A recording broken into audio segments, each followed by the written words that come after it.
오늘도 하나님의 말씀을 굳게 붙드시고 하나님의 말씀으로 말미암아 승리하시기를 바랍니다. 오늘 이사야 33장 말씀은 하나님의 공의로운 심판을 이야기하고 있습니다. 이사야 말씀 전반적으로 하나님의 심판이 이야기되고 있습니다.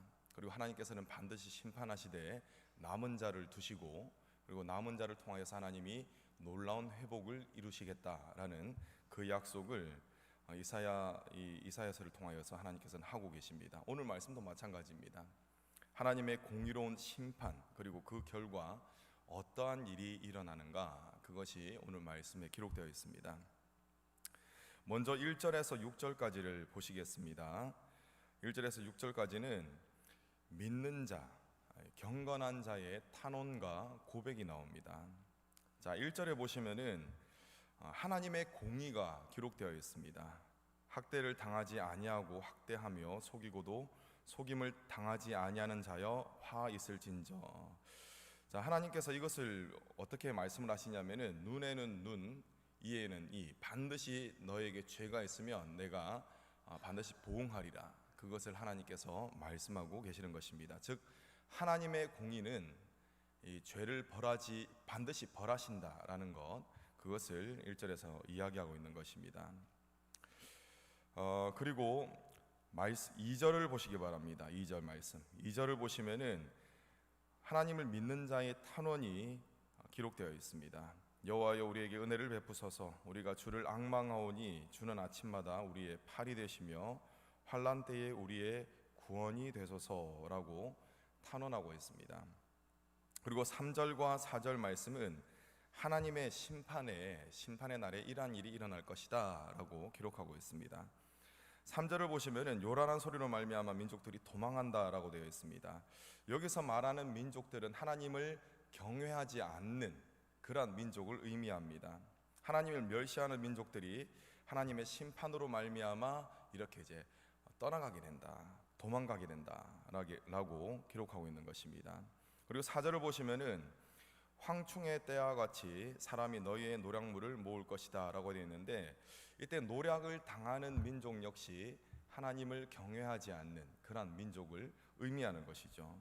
그렇다면 이 노략물을 모을 사람, 그 노략물이 모여 있는데 그곳에 메뚜기같이 막 뛰어올라서 그 노략물을 가져갈 사람이 누군가라는 그러한 질문이 생길 수가 있습니다. 자, 이 노략물을 가져갈 사람들은 누구냐면은 바로 의인들이라는 것입니다. 하나님을 경외함으로 여러 가지 어려움에도 불구하고 끝까지 믿음을 지키는 자들, 그러한 자들이 이때 그 대적들의 그 재물들을 노략한다라는 것, 그것을 기록하고 있습니다. 그리고 5절 말씀은 하나님은 이런 분이시다라는 것, 그것을 말씀하고 있습니다. 하나님은 어떤 분이십니까? 지극히 존귀하신 분이시고 높은 것에 거하시며 정의와 공의를 온전하게 충만하게 실현하시는 분이시다 라고 기록하고 있습니다. 즉 하나님께서는 공의로우신 주권자라는 사실을 5절에서 기록하고 있는 것입니다. 또 6절에서는 하나님을 경외하는 자는 어떠한 자이냐라는 것, 그것을 이야기하고 있습니다. 6절 말미에 보시면은 여호와를 경외하는 것이 내게 보배다라고 하고 이렇게 기록되어 있죠. 그런데 여호와를 경외하는 사람은 어떠한 복을 누리느냐라는 것, 그것을 6절을 통해서 알 수가 있습니다. 6절 전반부를 보시기 바랍니다. 평안함이 있다라고 했습니다. 내 시대에 평안함이 있으며 또 구원과 지혜의 지식이 풍성할 것이다 라고 했습니다. 자, 이것이 무엇으로 말미암아 얻는 그러한 복입니까? 다시 말씀드립니다. 여호와를 경외함으로써 이러한 것들을 얻게 된다라고 하고 있는 것입니다. 자, 이제 7절에서 16절까지 한 묶음을 또 살펴보시겠습니다. 7절에서 16절까지는 경건한 자에 대한 하나님의 응답이 기록되어 있습니다. 7절에서 9절까지는 악한 민족으로 인해서 고통당하고 있는 현실, 그것을 기록하고 있습니다. 자, 7절을 보시기 바랍니다. 그들의 용사가 밖에서 부르짖으며 평화의 사신들이 슬피 곡하며 라고 되어 있습니다. 자, 사신을 보냈습니다. 화친을 맺기 위해서 사신을 보냈어요. 그런데 왜 곡을 하겠습니까? 아이고 왜 곡을 하겠습니까?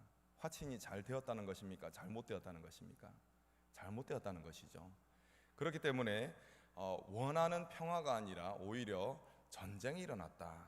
공격이 이제 우리 그 민족에게 들어왔다. 이렇게 보시면 됩니다. 자, 그리고 8절을 보시면은 8절 중반부에 보시면 대적이 조약을 파고라고 되어 있습니다. 이것은 역사적으로 한 가지 아주 분명한 사건을 드러내고 있는데요. 히스기야가 하나님을 경외하는 그러한 왕이었습니다. 그럼에도 불구하고 아수르에게 조공을 바쳤던 때가 있습니다. 하나님을 경외하는 사람임에도 불구하고 인간적인 연약함으로 조공을 바쳤어요. 그런데 이 아수르가 어떻게 했느냐? 조공을 먹고도 이 히스기야를 공격을 했다는 것입니다. 이것을 이야기하고 있습니다. 자, 그리고 이러한 대적들의 공격으로 말미암아 어떻습니까? 9절의 말씀처럼 땅이 슬퍼하고 쇠잔하며 레바논은 부끄러워하고 그 뒤에 쭉 이어지는 내용도 다 굉장한 어려움을 당한다라는 그것을 기록하고 있습니다. 자, 7절에서 9절까지는 무엇을 이야기하냐면은 악한 민족으로 인해서 고통을 당하고 있다. 인간적인 방법으로 잘 보려고 했지만 조공까지 바쳤지만 어떻게 했습니까? 이 악한 민족이 공격했다. 되레 공격을 했다라는 것, 그것을 이야기하고 있습니다. 자, 이것이 현실이었습니다. 자, 그런데 10절에서 13절까지 말씀을 보시겠습니다. 여호와께서 이르시되라고 시작하고 있는데 10절에서 13절까지 말씀은 대적들을 멸하시는 하나님의 일하심, 하나님의 역사를 기록하고 있습니다. 자, 10절에 여호와께서 이르시되 내가 이제 일어나며라고 했습니다. 자, 자리에서 일어난다는 것은 성경에서 어떤 의미를 가지고 있냐면은 이제 공격 태세를 갖춘다라는 그런 뜻을 가지고 있습니다. 공격을 하기 위해서 일어난다. 지금까지는 가만히 살펴봤지만 이제 공격을 하실 것이다. 하나님의 공격은 무엇이냐면은 심판을 행하실 것이다라는 것, 그것을 의미하는 것입니다. 자, 그리고 내가 이제 나를 높이며 내가 이제 지극히 높아지리니라고 하셨습니다. 하나님의 심판이 이루어지기 전에는 사람들이 이렇게 생각할 수가 있습니다. 야, 하나님이 어디 계시느냐? 하나님이 살아계시다면 이럴 수가 없다라는 생각을 하겠죠. 그런데 하나님의 심판이 행해지는 그날에 무엇이 실현되는 것입니까? 하나님의 공의가 실현되는 것이죠. 그렇기 때문에 하나님은 살아계시는구나, 이렇게 고백이 되어진다는 것입니다. 하나님의 심판날 하나님께서는 지극한 영광을 받게 되신다라는 것이죠. 자, 뒤에 나오는 내용들도 마찬가지입니다. 여러 가지 그러한 아주 불과 같은 심판을 하나님께서는 행하실 것이다 라고 분명히 말씀하고 계십니다. 자, 그리고 13절 말씀 보시겠습니다. 13절은 함께 읽으시겠습니다. 시작. 너희 먼 데에 있는 자들아 내가 행한 것을 들으라. 너희 가까이 있는 자들아 나의 권능을 알라. 아멘. 여러분, 이거 잘 보셔야 됩니다. 먼 데 있는 사람들아. 그리고 또 어떤 사람들을 부르십니까? 가까이 있는 사람들아. 자, 먼 데 있는 사람, 가까이 있는 사람 모두 합하면 뭡니까? 모든 사람들아입니다. 모든 사람들아 잘 들으라 라고 말씀하십니다. 내가 행한 것, 이것은 또 무엇이죠? 하나님께서 행하신 심판을 의미하는 것입니다. 자, 이것은 무엇을 뜻하냐면은 하나님께서 행하신 심판의 역사를 잘 살펴서 너희가 이것을 경계로 삼으라. 모든 사람들아 이것을 경계로 삼으라 라는 것, 그것을 이야기하고 있는 것입니다. 자, 그리고 14절에서 16절까지의 말씀은 심판의 대상을 먼저 이야기하고요, 그 다음에 하나님의 백성의 자질을 이야기하고 또 하나님의 백성들이 누리는 복을 이야기하고 있습니다. 14절 말씀은 어떤 사람들이 심판의 대상이 되는가 라는 것, 그것을 이야기하고 있습니다. 자, 어떤 사람들이 심판의 대상이 됩니까? 먼저 죄인들이 심판의 대상이 된다라고 했습니다. 그리고 이 죄인은 어떠한 사람이냐? 경건하지 아니한 사람들이다라고 했습니다. 하나님을 경외하지 않는, 경건하지 아니하는 사람, 그 사람들이 심판의 대상이 된다는 것입니다. 또 15절을 보시기 바랍니다. 15절은 하나님의 백성의 자질이 이러하다라고 되어 있습니다. 우리 함께 읽겠습니다. 시작. 오직 공의롭게 행하는 자, 정직히 말하는 자, 토색한 재물을 가증히 여기는 자, 손을 흔들어 뇌물을 받지 아니하는 자, 귀를 막아 피 흘리려는 꾀를 듣지 아니하는 자, 눈을 감아 악을 보지 아니하는 자. 아멘. 자, 한마디로 요약하자면은 하나님의 말씀대로 행하는 자입니다. 그러니까 언행이 일치되는 자, 그것을 15절 말씀은 이야기하고 있는 것입니다. 이렇게 하나님의 말씀대로 행하는 자가 바로 어떤 자입니까? 하나님의 백성이다라는 것이죠. 자, 그리고 16절 말씀은 이러한 하나님의 백성들이 누리는 복이 어떠한가라는 것을 이야기하고 있습니다. 자, 먼저 16절 보시기 바랍니다. 높은 곳에 거한다라고 했습니다. 또 견고한 바위가 그의 요새가 된다라고 했습니다. 그렇기 때문에 그 사람은 어려움을 당할지라도 그 마음속에는 하나님이 주시는 바위와 같은 평강이 있는 것입니다. 뒷부분에도 보십시오. 양식은 공급되고 그의 물은 끊어지지 아니한다라고 되어 있습니다. 하나님이 친히 공급자가 되어 주신다라는 것이죠. 하나님의 백성들에게는 이러한 유익이 있다는 것입니다. 또 17절에서 24절까지의 말씀 한 묶음으로 보시겠습니다. 17절에서 24절까지의 말씀은 하나님의 심판 때에 일어나는 일, 하나님께서 심판하실 때 일어나는 현상, 그것을 이야기하고 있습니다. 자, 17절 반복되는 내용인데 17절은 하나님의 영광을 언제 보게 된다라는 것이죠. 심판의 날에 하나님의 영광을 보게 될 것이다 라고 이야기하고 있습니다. 또 18절과 19절 말씀은 18절에 보시면 계산하는 자가 어디 있느냐, 공세를 계량하는 자가 어디 있느냐, 망대를 계수하는 자가 어디 있느냐, 이렇게 쭉 이야기하고 있는데, 자, 그것이 어떠한 사람이냐, 19절의 말씀처럼 강포한 백성을 지금 설명하고 있는 것입니다. 이러한 강포한 백성들을 더 이상 볼 수 있다고 했습니까? 없다고 했습니까? 볼 수 없다라고 했습니다. 자, 이것은 무엇을 의미하냐면은 하나님을 의지하지 않는 불경건한 자를 이 심판의 때에는, 그 심판의 날 이후에는 더 이상 볼 수가 없다라는 것, 그것을 의미하고 있는 것입니다. 자, 이러한 불경건한 자를 볼 수 없는 대신 어떠한 사람을 보게 되는, 어떠한 것을 보게 되느냐, 20절 말씀 함께 읽습니다. 시작. 우리 절개의 시온성을 보라. 내 눈이 안정된 처소인 예루살렘을 보리니 그것은 옮겨지지 아니할 장막이라.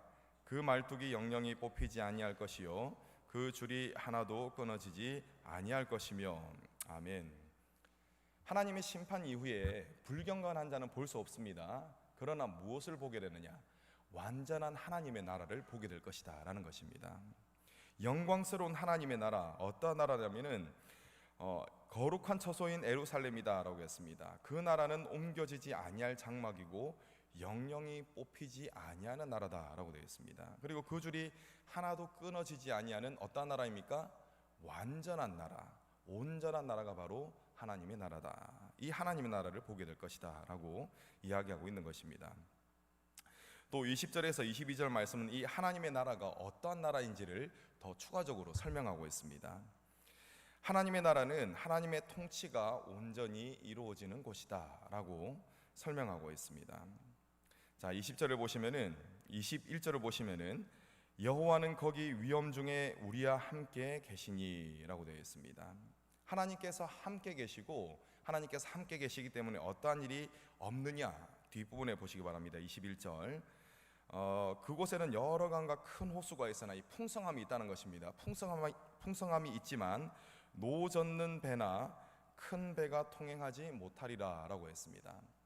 예전에는 이러한 무역들이 바다나 강과 같은 이 물과 밀접한 관계가 있었습니다. 이런 풍성함이 있다는 것이죠. 그런데 이 풍성함에는 이면이 있었습니다.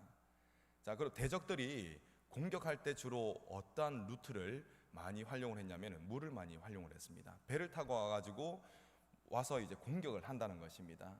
교역이 물을 통해서 일어났지만 이러한 공격 역시 물을 통해서 일어났다는 것입니다. 그런데 하나님의 나라가 온전히 임하면 어떻게 됩니까? 하나님이 주시는 풍성함은 있지만 대적들의 공격은 없다는 것입니다.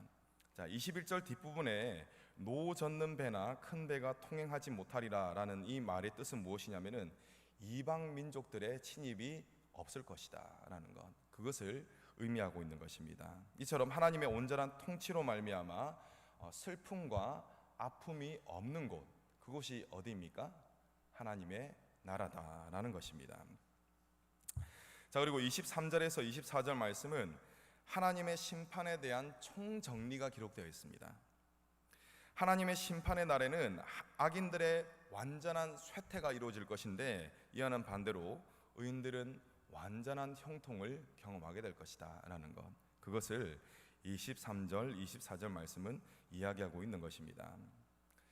여러분, 하나님의 백성들을 오늘 말씀에서는 어떠한 사람들이다라고 이야기하고 있습니까? 어떠한 사람들이 하나님의 백성일까요? 자, 6절 말씀 함께 읽겠습니다. 6절 말씀 시작. 내 시대에 평안함이 있으며 구원과 지혜와 지식이 풍성할 것이니 여호와를 경외함이 내 보배니라. 아멘. 다시 질문 드리겠습니다. 하나님의 백성들은 어떠한 사람이 하나님의 백성들입니까? 하나님을 경외하는 사람, 그 사람이 하나님의 백성들이라는 것입니다. 이처럼 경건한 하나님의 백성들에게 있어서는 하나님께서 심판하시는 그 날이 오히려 기쁨의 날이 될 것입니다. 온전한 회복의 날이 된다는 것입니다. 오직 하나님을 경외하는 사람에게만 그렇다는 것입니다. 오늘 하루도 하나님께서 여러분들에게 삶을 어떻게 살아야 될지 이 말씀을 통해서 방향을 알려주셨습니다. 어떻게 사셔야 되겠습니까? 하나님을 경외함으로 사셔야 된다는 것입니다. 생각을 하시더라도 하나님을 경외하는 마음으로 생각하시고, 말을 하시더라도 하나님을 경외하는 이 생각을 가지시고 말과 행동을 하셔야 된다는 것입니다.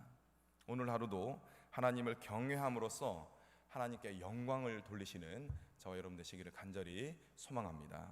기도하겠습니다.